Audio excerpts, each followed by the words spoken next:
For eons, a chilling breeze haunted humanity with a name in the wind, Nezarec.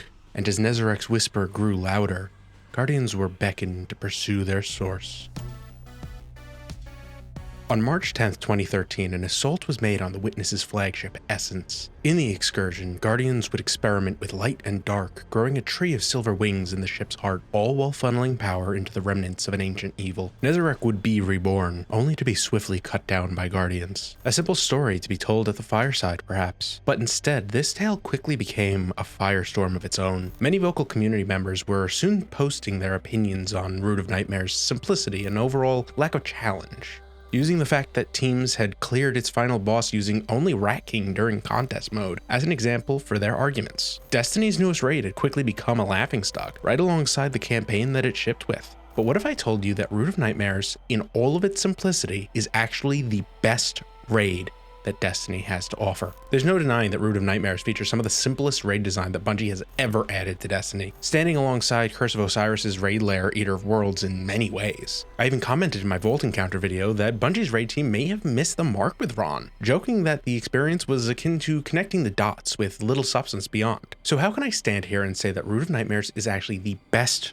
raid available today? That very simplicity. Yes, the very same thing that plagues the raid reinvigorated the LFG mentality of "I'll just clear Armoured" and spurned near immediate complaint just so happens to be the raid's key to redemption. There are many perspectives to viewing a raid in Destiny, but I'd like to focus on three in particular: that of the experienced raider, the Sherpa, and the new raider. For the experienced raider looking for a challenge, Ron seemed to only really stand as an opportunity to run for a quick loot when the team didn't have time for longer raids. And even then, once Crota's End re-released, it seemed to have quickly become the preferred option from that perspective, with some nostalgia and more challenge in the same time or less. But where many of the complaints I saw about Ron came from experienced raiders seeking challenge, I heard a slightly different tale from those who enjoyed taking on a role of a Sherpa. For those unaware, a Sherpa in Destiny is an experienced player who offers their time to help guide and educate other players in endgame content such as raids. I myself used to love Sherpaing new players through the intricacies of Last Wish and the gilded halls of Leviathan, but from those few Sherpas I spoke to about Ron early on, I heard the same complaints repeated. More than ever, people are just wanting to ad clear and not actually learn the mechanics. And for a raid with simple to learn mechanics, this sentiment surprised me, but then it clicked. As I saw video after video of people one-manning Nezarec and then one-manning the entire raid, I realized that the reason so many players seemingly sought out nothing but ad clear was because the raid was designed in a way that made it easy for one or two leaders to complete all of the mechanics, while everyone else just sat back and took an even easier road to the loot they wanted. But this new understanding also opened my eyes to the changing sentiment for more hardcore raiders. Low manning just got a less daunting entry. Ron's lack of challenge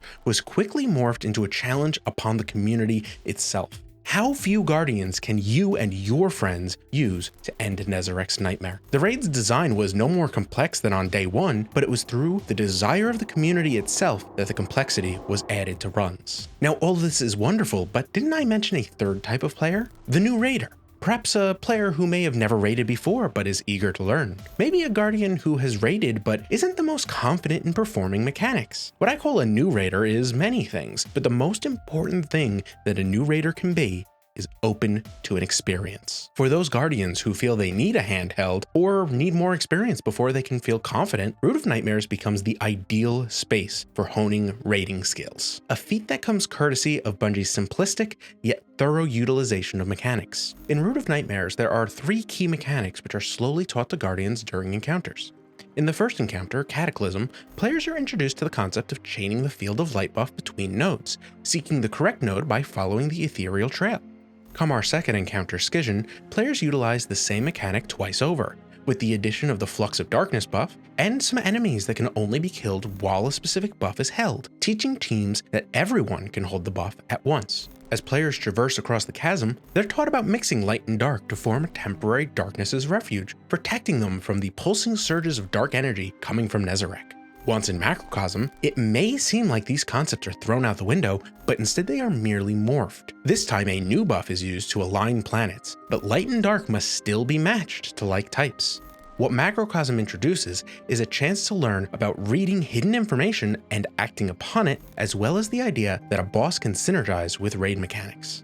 From here, players are faced with Nezarec himself, where all the concepts from before are used in tandem. Light and dark must be chained correctly. Someone must read whether Nezarec is synergizing with light or dark, and the appropriate refuge must be made based on that knowledge to survive a wipe. Once you put all three of those concepts together, you'll reach damage and destroy the final god of pain. This progression through encounters is a snapshot of Bungie's raid design, allowing new players to familiarize themselves with how Bungie lays out escalating mechanics through a whole raid. Because of this, players who are attentive can learn the skills required to experience many of Destiny's other raids without the requirements of guides or Sherpas. So everything about Root of Nightmare's simplicity has become beneficial in due time. But what keeps Destiny's best introductory raid from being the perfect introductory raid? Well, that's simple, honestly. It isn't introductory. Root of Nightmares requires ownership of Lightfall's expansion. Compare that to the reprised Crota's End, which is accessible to players who don't own any expansions, and it becomes obvious that even though Ron features the perfect circumstances to educate new raiders on the growing complexity of raids in Destiny, the paywall becomes a barrier that prevents Ron from being what I would consider perfect for newcomers. I cannot recommend Lightfall to a player who is only just getting into Destiny, and because of that, I can't recommend Ron to be their first raid, even though I would love to do just that. Root of Nightmare's simplicity was seen as a curse early on, souring the day one experience for many hardcore players. But once the voices of complaint began to die down, it became clear that Root's simple nature was actually the best scenario after contest concluded. Experienced players can challenge themselves to face Nezarec with as few guardians as possible, even going solo if they seek the bragging rights. Sherpas have access to a raid which can be used to help bring new players into the wonders of raiding without overwhelming them, and inexperienced raiders can educate themselves on Bungie's focus on escalating mechanics and the twists that can be put on the concepts behind those mechanics. So in the end, what's not to love? Oh yeah, the fact that it's tied to Lightfall.